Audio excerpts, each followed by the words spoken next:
दोस्तों, क्या आपको पता है कि जब कोई पर्सन आपके सपनों में अक्सर दिखाई देने लग जाए तो उसका एक खास मतलब होता है। और जब आपको अपना स्मार्टफोन चेक करने का कई बार मन करने लगे तो इसका भी एक खतरनाक मतलब होता है। लेकिन क्या, क्यों, कैसे, जानेंगे इसका संपूर्ण रहस्य इस वीडियो में। बस आप दिल थाम कर इस वीडियो के अंत तक बने रहिए। So feelers, be ready to feel the fact.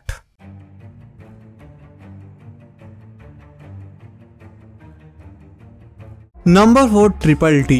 दोस्तों, क्या आपने कभी ऐसा महसूस किया है कि आप अपनी बॉडी और इस दुनिया से बिल्कुल अलग थलग हो गए हैं? और क्या आपको ऐसा लगा कि आप अपनी ही बॉडी को कहीं बाहर से ऑब्जर्व कर रहे हैं? अगर नहीं तो ऊपर वाले को धन्यवाद कहिए, क्योंकि यह एक मेंटल डिसऑर्डर की साइन है। इस मानसिक बीमारी का नाम है ट्रिपल डी, यानी कि depersonalization and derealization disorder. इस डिसऑर्डर के शिकार व्यक्ति खुद को ना तो खुद से और ना ही लोगों से कनेक्ट कर पाते हैं। वह क्या बोल रहा है और क्या कर रहा है उस पर उसका कोई कंट्रोल ही नहीं होता। इनफैक्ट अपनी बॉडी के कुछ पार्ट वो सेंस भी नहीं कर पाता। उसे लगता है कि उसके बॉडी के कुछ पार्ट की साइज बिल्कुल भी सही नहीं है। वो अपने आसपास की दुनिया को असली नहीं मान पाता।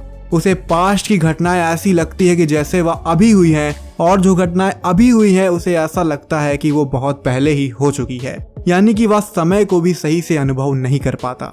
एक 2003 की स्टडी बताती है कि ट्रिपल डी के शिकार व्यक्ति डिप्रेशन और एंजाइटी के भी शिकार ऑलरेडी होते हैं।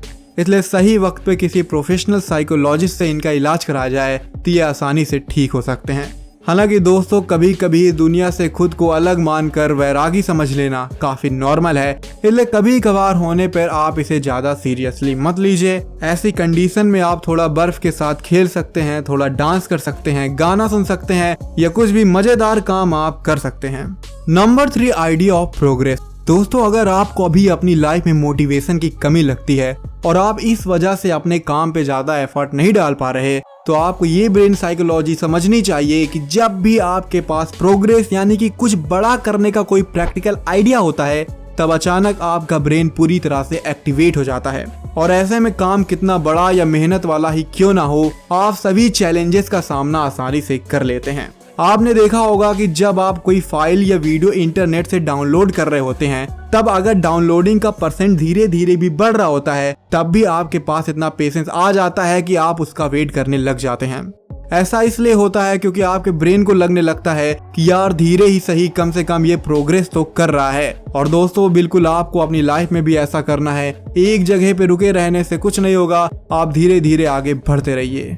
वैसे दोस्तों, अगर आप अपनी प्रोग्रेस और करियर को लेकर सीरियस हैं तो नवीन भैया की ये कहानी आपको जरूर सुननी चाहिए। दरअसल नवीन ने क्लास 12 से बायोलॉजी स्ट्रीम में पढ़ाई की, बट जब उन्होंने देखा कि लोग कैसे लाइव स्ट्रीमिंग ऐप पे क्रिकेट देखकर अपना डेटा काफी वेस्ट कर रहे हैं, तभी से उन्हें कोडिंग से प्यार हो गया। उन्होंने आगे की पढ़ाई कंप्यूटर साइंस से की। फील्ड अलग होने की वजह से काफी मेहनत करनी पड़ी, लेकिन जब बात एक अच्छी जॉब लेने की आई तो कॉलेज की रैंकिंग कम होने की वजह से उन्हें किसी बड़ी कंपनी में जॉब नहीं मिल पाई।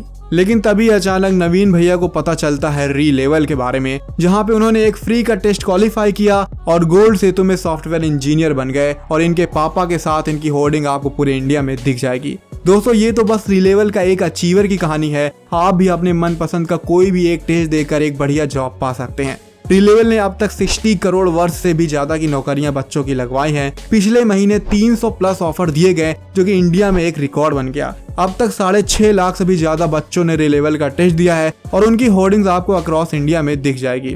तो फिर सोच क्या रहे हैं दोस्तों, आज ही जाइए री लेवल के टोटल 19 कैटेगरीज में अपनी फेवरेट टेस्ट के लिए रजिस्टर करिए। लिंक आपको डिस्क्रिप्शन में मिल जाएगी।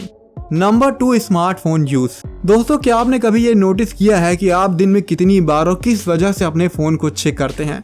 क्या आप अक्सर ये देखते रहते हैं कि कहीं किसी ने मुझे मैसेज या कॉल तो नहीं किया? अगर हाँ, तो आपको बहुत सावधान होने की जरूरत है, क्योंकि जरूरत से ज्यादा फोन चेकिंग आपके किसी मानसिक बीमारी की एक साइन हो सकती है। दरअसल यूनिवर्सिटी ऑफ डर्बी के द्वारा 640 स्मार्टफोन यूजर्स पे सर्वे हुआ, जिसमें ये कितनी बार फोन यूज करते हैं और इनके पर्सनैलिटी से इसका क्या नाता है, ये नोटिस किया गया।